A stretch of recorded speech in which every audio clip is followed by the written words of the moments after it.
ചുനക്കര പുലിമേൽ ബണ്ട് റോഡിൽ ടൂറിസം സാധ്യത മുന്നിൽ കണ്ട് ബണ്ട് റോഡിന് വെളിച്ചം വിതറുന്നതിനായി 5 ലക്ഷം രൂപ MLA ഫണ്ടിൽ നിന്നും അനുവദിച്ചതായി MS അരുൺകുമാർ MLA അറിയിച്ചു.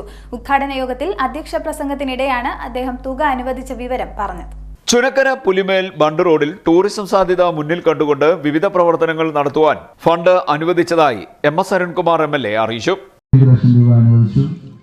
രണ്ടാം ഘട്ടത്തിൽ അത് 70 ലക്ഷം രൂപ അനുവദിച്ചു. അങ്ങനെ 95 ലക്ഷം രൂപ അനുവദിച്ചാണ് നമ്മുടെ ഈ ബണ്ട് ഈ മനോഹരമായ നിലയിലേക്ക് നമുക്ക് പൂർത്തീകരിക്കാൻ കഴിഞ്ഞത്.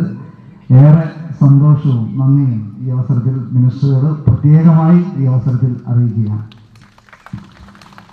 ഇപ്പോൾ ടൂറിസം സാധ്യതകൾ കൂടി പ്രയോജനപ്പെടുത്താൻ കഴിയുന്ന നിലയിലേക്ക് മാറുകയാണ്.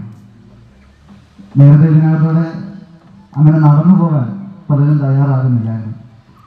ഇത് പൂർത്തീകരിച്ചതിന് ശേഷം ഒരു ദിവസം നൂറനാട്ടിൽ ചുനക്കരയിലേക്ക് വരുന്ന വഴിയിൽ ഒരുപാട് അമ്മമാർ ഈ വൈകുന്നേരത്ത് നടക്കാൻ നന്നായി ഉപയോഗിക്കുന്നതാണ്. കാരണം ഏറ്റവും നന്നായി ഇപ്പോൾ അവരൊരു വ്യായാമമായി ഈ റോഡിനെ കാണുന്നുണ്ട് എന്നാണ്. അപ്പോൾ അവിടെ വെച്ച് ഇപ്പോൾ പിന്നെ നമ്മുടെ മെമ്പറും പ്രസിഡന്റും ഒക്കെ സൂചിപ്പിക്കുന്നത് ഈ വൈകുന്നേരത്ത് നിന്നാണ് നമുക്ക് കുറച്ച് ലൈറ്റും കൂടി വേണം എന്ന് പ്രത്യേകമായി സൂചിപ്പിച്ചു.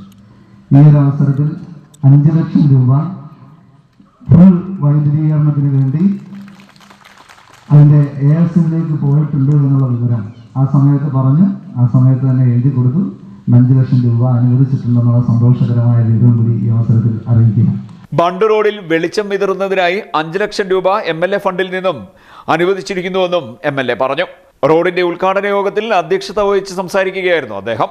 2 ഗ്രാമപഞ്ചായത്തുകളെ ബന്ധിപ്പിക്കുന്ന വയലുകൾക്കിടയിലൂടെയുള്ള ബണ്ട് റോഡ് ടൂറിസത്തിന് അനന്ത സാധ്യത നൽകുകയാണെന്നും MLA പറഞ്ഞു. CDNet news, Charimood.